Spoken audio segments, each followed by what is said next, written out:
সভাপতি মণ্ডলী, পরিচালন কমিটি এবং অতিথিগণ,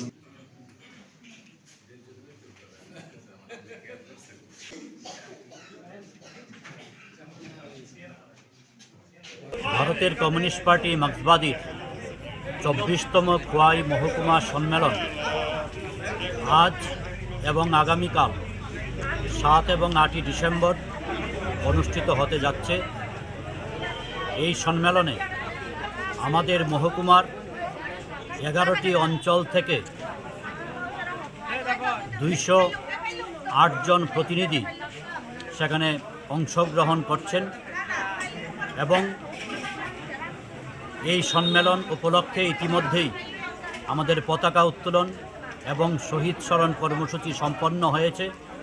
কিছুক্ষণ পর আমাদের এই মহকুমা সম্মেলনের ভিতরের অধিবেশনের কাজ শুরু হবে।